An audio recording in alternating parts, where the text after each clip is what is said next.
I want to talk about how you can make your decisions better quickly.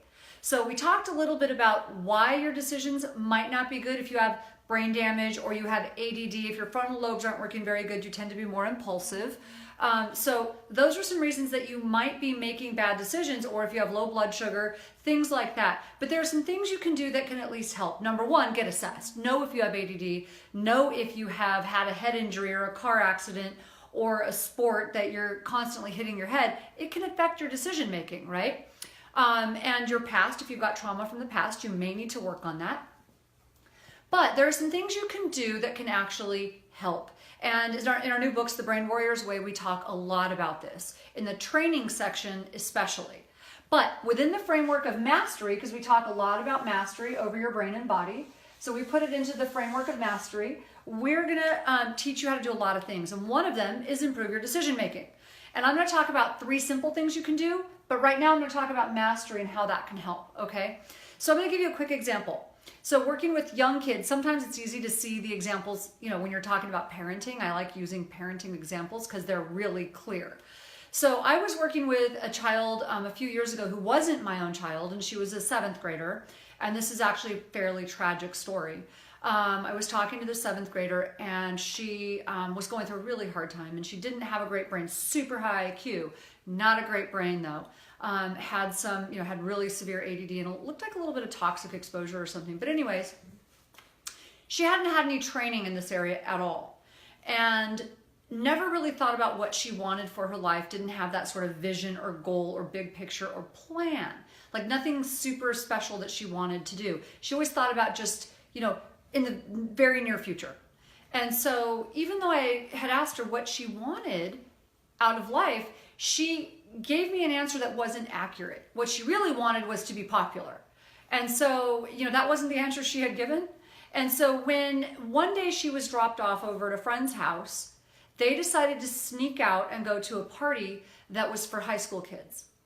And they thought that somehow this was going to help them get popular.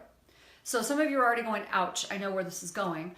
There was alcohol at the party. They started drinking. Someone put something in her drink. She was drinking a beer, put something in her beer, and she ended up getting, apparently she says she doesn't remember, but she woke up without her clothes on. Something awful happened to her, and she got an STD. So one bad decision led to a life-altering event. And I know that sounds harsh, but it's a clear example of bad decisions and what can happen. And now I want you to compare that for a second. Now, to be fair, it's not really fair, but to be fair, I'm going to use an example of our daughter. She was actually invited to a party recently, and she wanted to go, but then she started getting a weird feeling. I've always told her to trust her intuition. And I said, so what's bothering you? She goes, I don't know. I just have a feeling. She goes, it's a really popular group, and I have this sense that there might be people there that are going to not be like the people I normally would hang out with. And I said, so do some investigating. So she did, and she found out they were going to have a bouncer. Now, in my daughter's mind, she started sort of doing this, deductive reasoning, and she's like, why else would you have a bouncer unless you were expecting trouble? And if there's going to be trouble, there's probably going to be alcohol. So I told her, I'm like, look, honey, I'm just really proud of you for thinking about it that way and telling me, right? And there's going to be times in life where you're going to end up at places like that, and you're going to have to make some tough choices.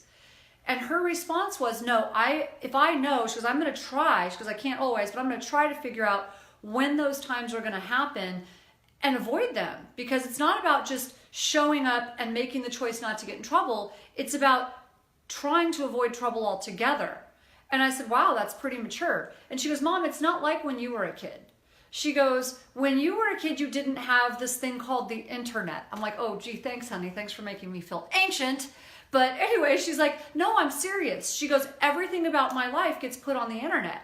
And so if I want to do something important with my life, which I do, then I have to worry about hanging out with people who are doing stupid things because it never goes away.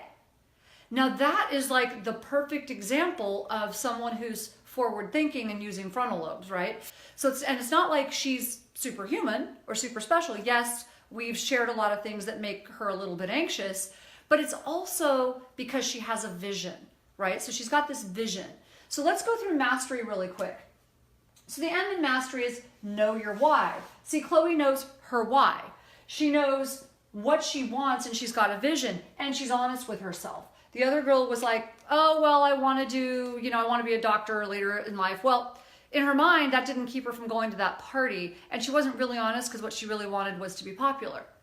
So you got to be honest about what your why is. So Chloe knows that, and she's got like this vision, and we work on that with her. She's created goals. We work on that with her a lot.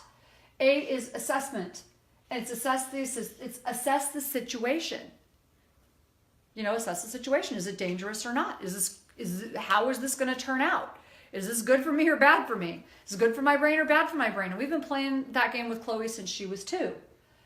S is blood sugar. Okay, this is sustenance. So in this case, I'm going to say don't let your blood sugar get low, and make sure you're eating healthy foods, because when your blood sugar goes high and low, actually even in prisons, when they find that fights break out, it's often when people have low blood sugar. And when parolees get paroled, it's usually after lunch or first thing in the morning. And when the parole board has low blood sugar, they almost always find a reason not to grant parole. So interesting, right? T is training, habits. So we have this form called the 1-page miracle. Again, this goes back to your vision and your goals. This is combined, and this feeds into your daily habits. We tell people to take this 1-page miracle. It's 1 page where you write out what you want for your life. What do you want for your relationships, your career, your money, all of it, your body, your health, and you put it up on your mirror and put it somewhere where you can see it, or keep it in your wallet and you read it every day. So that decision you're about to make, is it helping you reach this or is it not? Is it moving you further away from it? And that's a really good gauge on a daily basis. As small as, should I eat that chocolate cake, to as big as, should I go to that party where I know there's going to be drugs, or get in the car and drink and drive. It's good for big decisions and small decisions. So really helpful. E is essence, which in this case would be your purpose, turning pain into purpose, or just purpose. What's your purpose? And we like to tell, we like to say does it have eternal value? Or turning your pain into purpose. And this is where the vision really helps come in, but this is where you get to share your purpose. So if you have been through pain, you get to share that pain, rewrite your story. And if you're a kid like Chloe, it's not so much about pain, but it's about, we ask her to use this question, why is the world a better place because you breathe? The world doesn't really owe you anything. And I know that's harsh. That sounds harsh, right? Because we live in this entitled society. But we've always told Chloe, it doesn't really owe you anything. And I always tell her, fair is this place that sells bad food and has farm animals. Life's not fair. It's what you decide to do to make it better. And so what are you doing to do that? And so that's been really helpful in helping her make some good decisions and not think that everything should just be given to her because she's cute and young. R is responsibility. That's your ability to respond. So responsibility, right? So it's my responsibility to pass it on to Chloe and teach her this. And we teach her that it's her responsibility to make the world a better place, to do something special with the gifts she's been given. I love the story of the 3 talents, right? And the talents in the Bible. What are you doing with your talents? And Y is years long. So this is not temporary, and you're not going to get it probably right out of the box. If you've been making bad decisions, or you know someone who has a family member and you're trying to work with them, this takes time. It's not a 2-week program or a 4-hour program or like all of these things that tell you, sleep less, do more. No, do it right and do it for a long time and do it with something that doesn't require gimmicks. Take care of your body, find meaning and purpose, and take the steps necessary to make it right, but do it in a way that you can sustain. It needs to be sustainable. So, I love this. A man without vision will perish. A man without a vision will perish. That's Proverbs 29:18, and I love that verse because it's true. And that's why we always work on things like vision boards and 1-page miracles with Chloe and people I work with, like the people that I coach. We always do that with people that we work with because this is critical. You've got to have a vision. If you don't know your why, you will never do your what and make good decisions. So ask yourself what your bad decisions have been costing you if you're making bad decisions. Or if you're coaching someone, what have those bad decisions been costing? Because we all stand at that crossroads. It's like, okay, right now I get to make a decision. And if you've got ADD or brain damage, or you've just gotten the habit of making bad decisions and you're in so deep, it's like, what's it been costing you? And really feel that pain of what it's been costing you and the people you love. And then ask yourself, what's possible if you change it? What are the benefits and what's possible? Write it down. What could happen? And have some fun. Don't get locked into, just what you think is. Have some fun with, what might happen if you just made a few good decisions and stop the bad decisions. Write it down and let your brain start to percolate on that. Here's the big one. This is what we tell Chloe to always ask herself. Then what? If I do this, then what? And she's masterful at that. I mean, way more than most adults I know, let alone a 13-year-old. I mean, most kids would never say, I'm not going to a party because I don't want it on the internet. I mean, that's kind of silly, right? But she's great at that. So then what? If I do this, then what? If I have the affair, then what? If I drink and drive, then what? If I spend too much money, then what? If I eat too much food and gain too much weight and I become ill and I become a burden to my children, then what? So, your children are making decisions for you. They can't afford to make good decisions for you. Go down that road a little bit. Then what? And here's one, doesn't work so well with children, but it's really good for adults. Does it have eternal value? I often think forward to, I don't know when I'm going to die, but I know we're all going to die at some point. So, does it have eternal value? One time I was writing a book. I was right in the middle of writing a book. The cat knocks my computer. He plays hockey with my computer, knocks it off the counter and crashes my computer. And I'm ready to lose my mind. But I thought, okay, I've got it backed up. I'm smart. I've got it backed up on another computer.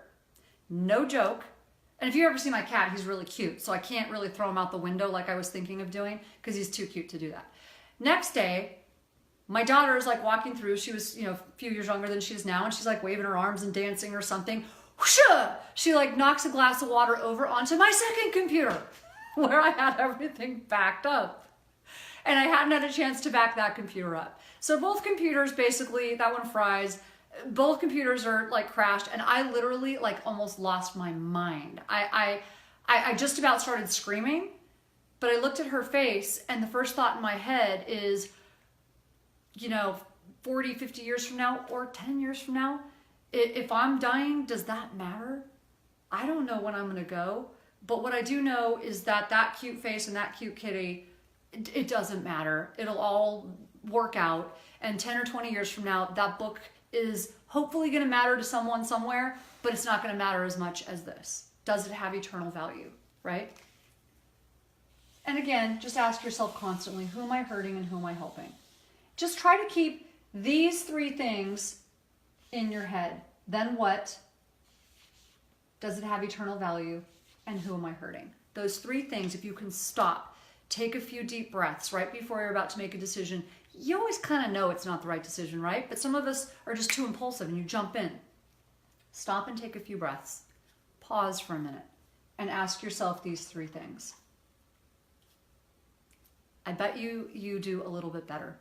And it's always helpful to have someone who's slightly annoying, like me now, not when I was younger, or some of the people. I have a mentor. I have a spiritual mentor who I, just adore, a business mentor. I have different mentors. Pick someone who's going to nag you a little bit, who's going to pick on you, stretch you to become a better person. So I hope this was helpful. Lots of you are sending me your pictures of your favorite recipes in Brain Warriors Way and Brain Warriors Way cookbook. You're telling me the stories you love out of the Brain Warriors Way, and we're grateful.